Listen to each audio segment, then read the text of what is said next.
Yo, what's up? It's DNA for sure. And this video is about freedom from outcome and the air element and how they relate. I don't even know how to start that. But anyways, freedom from outcome, what does that mean? This video is more about attraction and manifestation and goal setting, things like that. What is freedom from outcome? Having freedom from outcome means that if you have your eye on something or there's something that you want to pursue, some future event, having freedom from outcome means if it doesn't happen, your life is going to be the same. And while this is not presently around you or happening, you don't fucking obsess over it and you don't get attached to the end result that you most desire. This example I was gonna say for the end of the video or the middle-ish, but this goes back to my shadow video. It's called the ice cream theory. This is actually a theory more relating to shadow magic, but let's say you wake up in the morning and you want to go get some ice cream. You want to get an ice cream cone. There's an infinite amount of possibilities that can happen, that can take place before you getting to the ice cream shop and consuming that ice cream. You could get there and forget your money. You could get there and they're closed. You can get there and you get pulled over and get a ticket and don't even fucking feel like going there. You could get in a car accident. All kind of things could happen before you actually get to the ice cream.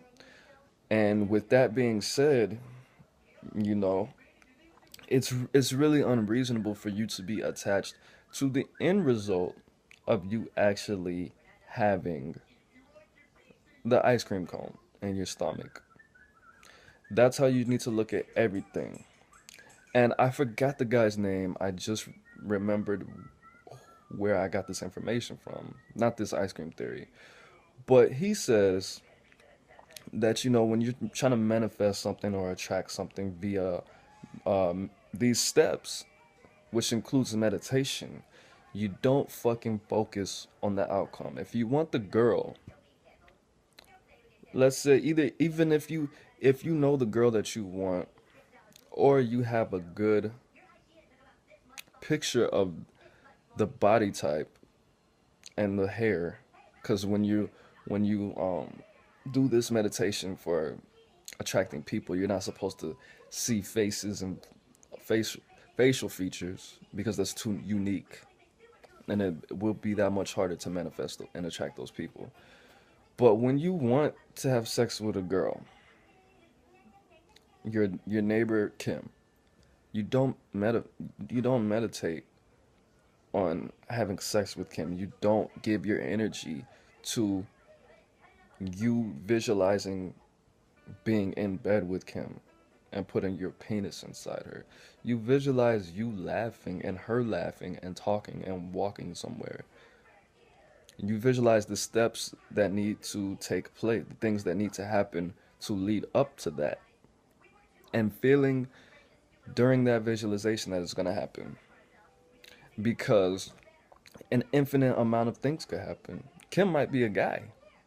Kim might be a lesbian. Kim might still have a marriage going on paper and it still feels like they're together because she has to go see her mother-in-law every other Tuesday for whatever.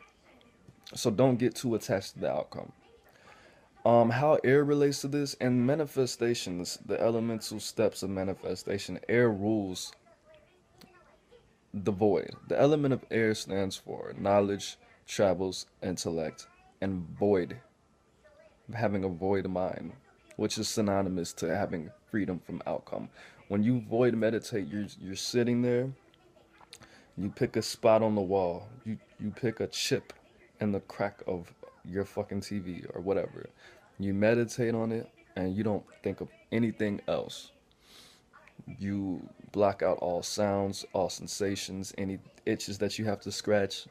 Everything's dead but you, your breath, your heartbeat, and that fucking crack in the wall. That's what voiding means. When you totally, everything else is blackness except for you and your presence.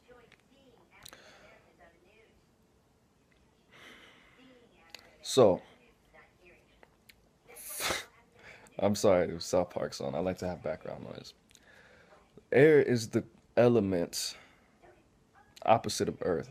Earth is all three of the elements put together: fire, water, and air. Air is water and fire put together, the plan plus the action.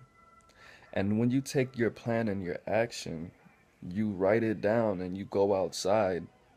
You don't keep fucking thinking about everything. Let's use a girl, for example. You don't keep thinking about the girl, the girl, the girl, the girl. What am I gonna say next? Is she having fun? Is she laughing? How come she's not laughing? What the fuck? What the fuck?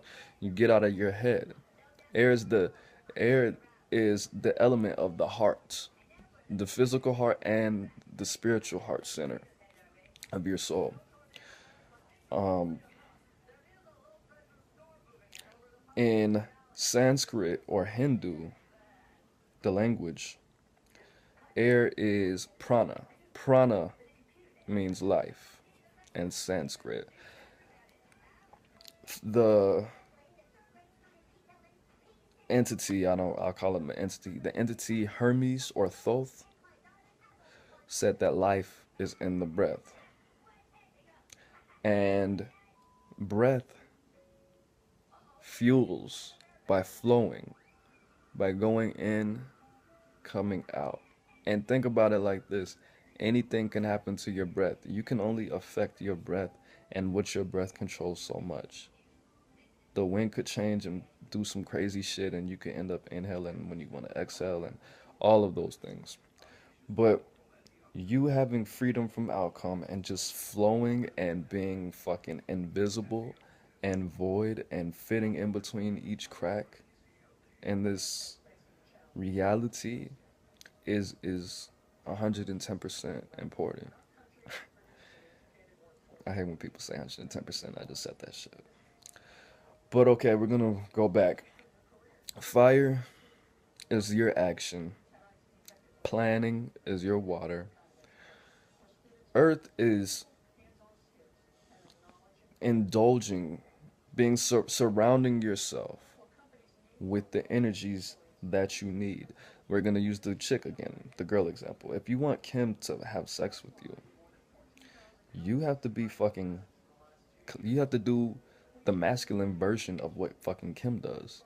If Kim fucking wakes up and she fucking douches or whatever the fuck she does and cleans herself and shit like that with her summer's eve or whatever I don't even, Dove, you put on your fucking suave for men shit. Do everything that Kim does, everything that she surrounds herself with, do the same thing, but in a masculine way. Kim expresses her love. Her version of love is expressed through being nurturing. You're a man. Your expression of love is through encouraging, setting shit on fire and then pushing it out. Fire and air. So to be void, to be free from the outcome, is really only one thing you can do. You just have to trick yourself that you don't give a fuck. Number one, well, it's only so far you can take it. The first thing that you have to know is that if you keep thinking about it, it's not gonna happen. It's never gonna happen. It's never gonna happen if you obsess over it. So like, if you think about it like this, your outcome is you talking to a girl on the phone that you met off Facebook and asking her every day, so when are we gonna meet? When are we gonna meet? I would, but we never met before. Blah blah blah. When are we gonna meet? When are we gonna meet? That shit's gonna get fucking annoying. And it could work, but it probably won't. That's how the universe is. The universe doesn't like needy motherfuckers. Or if it did, there would be no fucking developing countries. That's probably not true. But that's a little extreme. But it doesn't make sense that you beg for something and it comes. That's why beggars and bums and people on the street are not fucking seen as royalty, because they beg you, they do all these things out of the need for survival, out of being needy, in need. When I was in fucking school, I went to a fucking predominantly, well, I did go to predominantly, it was fucking like three of us that were not fucking Mexican or white in my school, or Asian. But we were taught that, needy is bad. Now we have to inconvenience ourselves because these motherfuckers have mental illnesses and didn't go to college and smoked weed. And so it was programmed into me that, having freedom from outcome really, really not giving a fuck. If you don't give a fuck too much, then you're not gonna get what you have to know what you want. Before the plan is clarity. That's the ether. The clarity produces the plan action, the void, and the earth turns back into meditation and visualization. So you have to have clarity. You have to know what you want. You cannot forget what you want. You have to remind yourself what you want constantly, but you can't obsess over it. That's where the balance comes in. That's what air represents too. Air is the element of the Libra, the scale, the librarian. Wow. Librarian, books, knowledge, thought. See, I'm learning with you. I'm learning with you. You sit on the couch, watch some DNA. You're not doing anything anyway. Let's get it, babe. That's what we do. Um. Oh, this is what else. Air. I have notes. Have little notes. Air, having freedom from outcome. Cause I got this from pickup artistry also, RSD Tyler.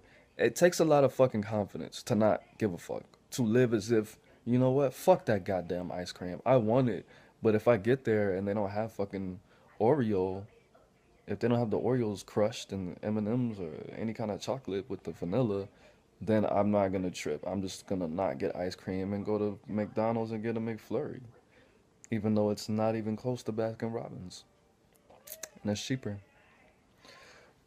But to show a female, what, I told you that I want to fuck you, or whatever. I showed you my intent. I'm taking action. If you want to fuck or you don't, I'm doing my own thing. I'm chilling. I'm laughing. You're laughing. I'm not gonna be fucking pushing up on you and begging you for shit. If you don't want to fucking do what I want to do, it's not okay, but I'm not gonna fucking die. You're not gonna die if you don't fuck with me. Nah. But that takes a lot of confidence, and confidence is that fire within your heart. The heart is fire and air. The element of the heart is fire as well as air.